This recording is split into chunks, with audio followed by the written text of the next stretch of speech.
Now, as a chairman of this particular session, I would invite Dr. Jayant Kumar for NGO and rural development. I have only 60 minutes time, so 20 minutes for each. 3 hours here and 15 minutes for presentation, 5 minutes for discussion. Okay, sir.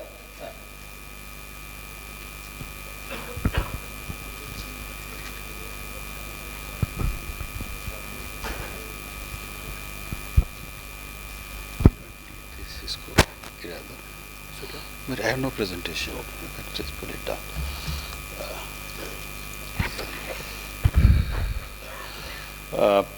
Honorable Chairperson, sir, and distinguished panelists, and distinguished guests and students from XIDAS. First of all, it is a great pleasure and honor for me to be here with all of you, with so many learned people, and to share my little experience which I have with all of you. Let me also, first of all, in the beginning itself, confess that neither I am an academician nor I am a researcher, so I would not be sharing any data or anything with all of you, but it will be just my experience of being involved in this work for about 3 decades plus, which I will be just trying to share with all of you.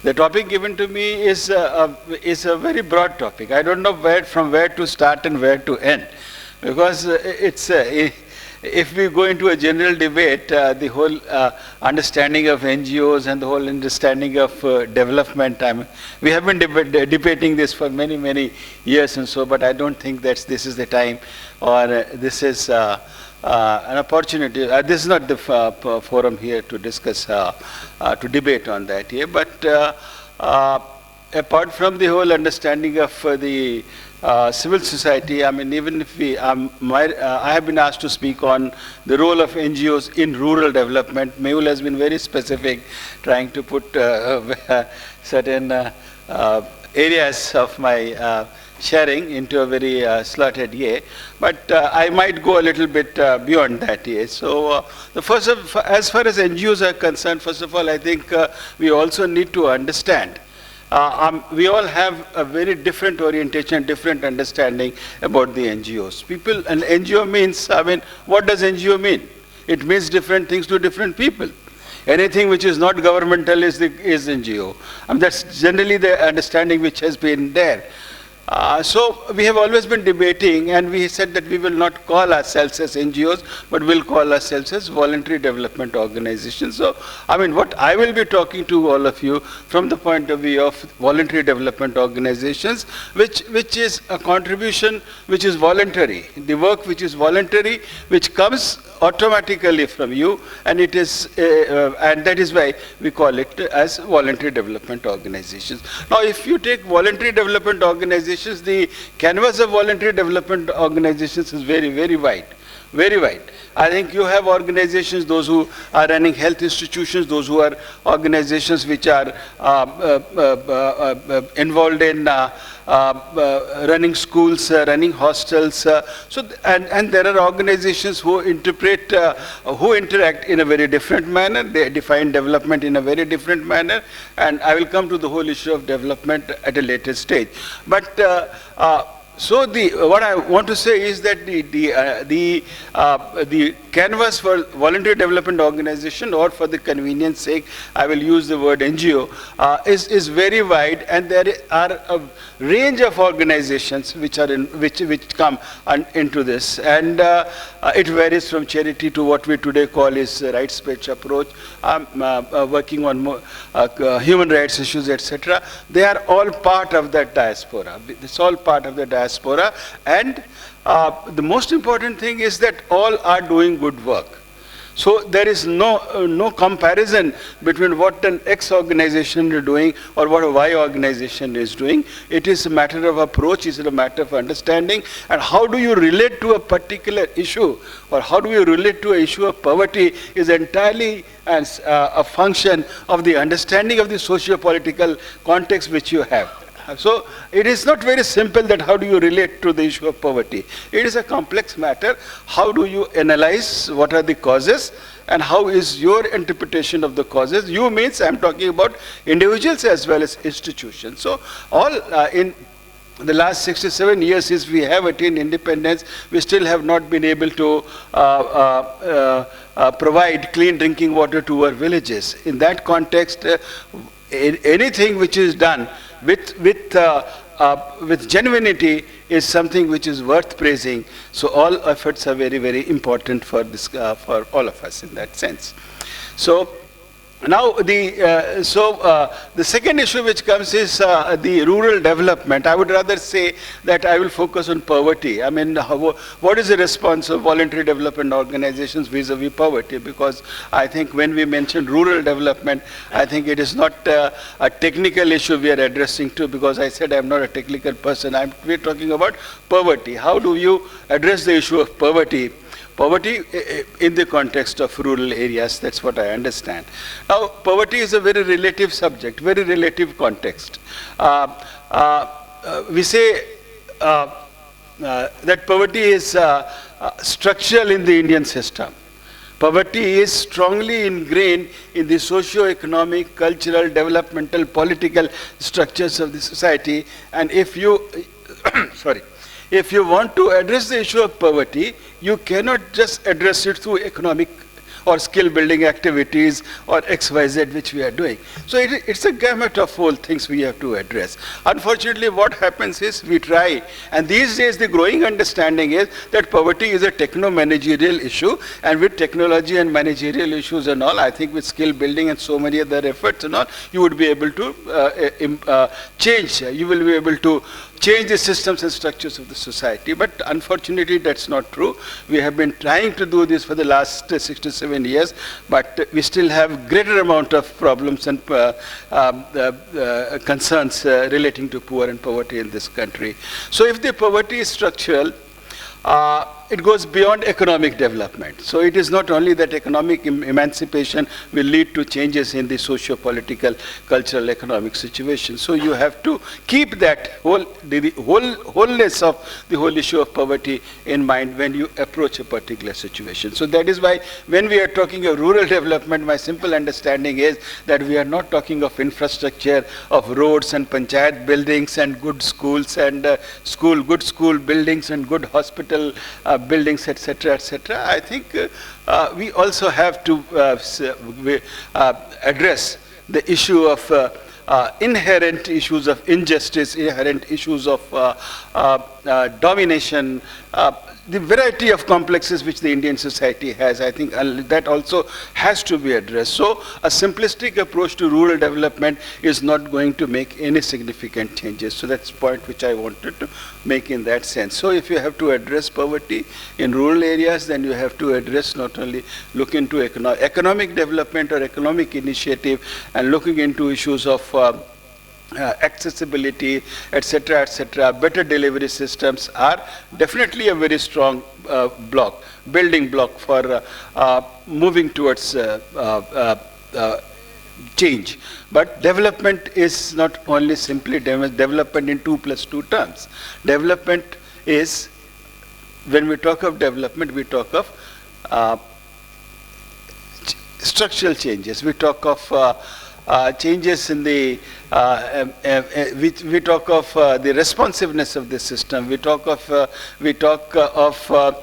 empowerment. Now, empowerment is defined very differently by different people. We talk of transformation. So how does transformation happen? What is the definition of empowerment? How would you say that an individual or a community is empowered, or the situation has transformed into a manner in which it is positive or helpful or facilitative to the poor and the marginalized? Because we know that in the Indian society, because of the hierarchical system of the Indian society, there are some category of people, those who are more vulnerable than others. I think this is a recognized fact. So that is why, unless we recognize these things in our efforts in relating to our work with poverty eradication or poverty or addressing the issues of strengthening the poor and the marginalized. Unless this integrated understanding is there, we would not be able to address the issue or address the root causes of this issue. So now, how do you do it? That is one thing which is very, very necessary. I think as far as the role of organizations and voluntary development organizations, or in a simple terms, as you have said in your paper, the role of NGOs in this whole process, what is that? What is the role which we foresee? Role of NGOs is a variety of role we all are performing. And I think all roles are equally, let me emphasize that all roles are very, very important, equally important. But some of the key roles which the NGOs have to play, and which at least my organization and I have been personally involved in, is the whole way and how do you build up people's institutions? How do you build up people's individuals' capacity? And when I say people, I'm talking of poor and the marginalized. How do you build up the institutions and capacities of the poor and the marginalized so that they are able to, first of all, resist the injustices and demand for what is constitutionally or what is legally their position. They are able to live a life with, not only with economic benefits, but also with dignity and honor, which also our Constitution of India talks about, the whole issue of life with dignity. I think the challenges which we are facing these days is that as we move towards more towards economic mobilization, economic market-driven economy, I think that's a very welcome sign. It's good. Integrating poor into the whole process is also very, very important. Our friend was saying that we do a lot of training in for the rural people, and they do not they do not remain in villages. They have an ambition to go outside the villages and all. And then here he gave an example of how a very relevant training, which was relevant and well thought out training, was able to provide employment. But the challenge is not only to retain, to provide employment, but the challenge is also that there are other equations, there are other aspects at the community level, at the village level, and are our institutions, are our democratic institutions, are they capable of responding to that, or are they responding to that or not? For a simple reason, if there is an issue, panchayat is supposed to be the most local, decentralized function of the democrat, the decentralized, the local arm of the governance in India. Decentralized governance system in India. How effective is panchayat? Are we looking for people only for skill orientation and moving them to cities or getting job outside? Or are we also building up understanding and capacities within the community that they can effectively intervene in the functionings of the local democratic institutions? Today, we are talking less about that. And unless we ensure that these democratic institutions, they function properly, they are accountable to the people in the community, I think the kind of social transformation which the Constitution of India and our members of parliaments and all political parties talk about seems to be a very, how do you increase the accountability? How do you increase the accessibility of an ordinary person? To the powers that be, to the decision makers, to the bureaucrats, and ensure that they are transparent and accountable to the community. How do you do that? I think, and this is exactly also is applicable in terms of how do we increase the delivery in Manrega. We were talking about the Manrega statistics and figure. My understanding is, I also work extensively in almost all parts of India. Generally, there is a lack of interest of people in Manrega. Why? It is because the wages are not being paid on time. So you are waiting for 6 months, the work has been done, you are waiting for 6 months and no wages have been paid. So why will that person work for you? He needs daily, every day, wages every day. So then who is accountable for that? If the money is not coming, if the system is not functioning properly, who's accountable for that? I think we need to build up system structures and institutions and capacities, not from the NGO side, but from the community side, those who are in a position to ask for those accountability, to access those entitlements, to ensure that things function in a transparent and accountable manner. I think we are addressing the whole issue of poverty and development from a very managerial kind of an approach, that you provide skill, a person will go and get an employment. So I don't say that I have anything against that model, but it is also important that you don't, we should not leave the institutions and our powers that be, the decisions makers, whether it is the NGO or whether it is the bureaucracy or whether it is the panchayats or whether our political system, how do you make them accountable to the community? And unfortunately, gradually, we are moving away from that kind of an approach. So in these contexts today, of course, there is CSR now, which is emerging in a big way. A lot of my friends from CSR are there. It's a good, huge amount of resources they have. I think they need to do a little bit of rethinking on how do you address these issues also. My simple question to CSR is that will you fund a land, sorry, a land rights project? Nobody will fund. I have been running after CSR to support me for a land rights project. Nobody is willing to give me. But if I ask for a school building, if I ask for a computer, everybody is coming and willing to give me that money. But who is going to do those hardcore issues? Who is going to do that? Government is withdrawing subsidies. Government has less of money. They the other kinds of resources which were earlier flexible available, they are not coming. They are not coming for variety of reasons. This is not the platform where I should be discussing that. But there is that flexibility is going. And for CSR, I heard the ballpark figure of 40,000 crores or something. I asked one of my colleagues in a corporate. I asked them, where have you? They said you've spent last year 40,000 crores or 12,500 crores of rupees you have already spent. The CSR has spent. I asked them, do you have a figure? Do you have a consolidated figure where you can say which organization, which company, how much money, for which sector, which organization you have given? No, we are building up, it will take time. But my simple request and submission to CSR would be that, I know Mehal must be feeling a little uncomfortable, but my simple submission to CSR would be that I think you have a great amount of opportunity in today's context. How do you convert that opportunity into something where we can really issue also hardcore people's issue? I'm not talking about taking protest and dharnas and all these things. That's not. There are issues which are very hard, land rights issues, there are food security issues, etc., etc. Why can't CSR also fund those issues? We will be the first person to come and ask for resources if that happens.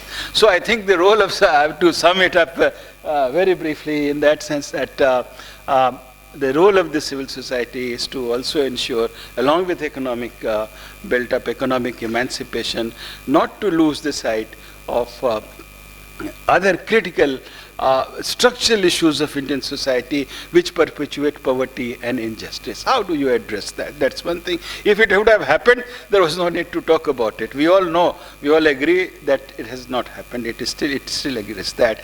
And the primacy in all the work, the primacy of the community institutions and local leadership is a beautiful thing to happen. I can give you many examples.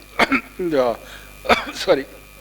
If anybody would like to come with me, where we can show you that how people's institution, how people's organization, how leadership, local leadership have accessed huge amount of entitlements from the various government schemes. They have increased the mandates in Narega, they have increased the labor days in Narega, they have doubled or tripled the national pension, the pension scheme there.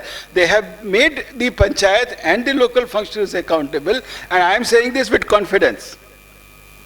I am willing to take anybody who is wanting to see that. So I think this is the role which, as far as I know, I may be considered as an old school of person, but this is what I have been doing for 35 years, and this is what my understanding is. And it's been a joy working with all of you, with the people, and I hope that we continue to have that environment to do such kind of work in this country. And XIDAS has got a very important role, because I was trained by Father Bogart, no? So he was my teacher. So the first thing which we used to do, first thing he used to teach us was the power analysis, power structure analysis, he used to call it. What is the power dynamics which is there in a village, in a community, in a society, and then you see where is the decision-making power lies, and how do you then try to create counter structures and balance it. See? But today nobody talks about that. All including my own institutions in XISS, they don't. I ask the students that what is a power structure analysis, they don't know anything. But if you ask about CSR, everybody rants about everything. So I'm sorry, sir, if I have taken more time, but thank you very much for giving me this opportunity. Thank you very much. Thanks a lot.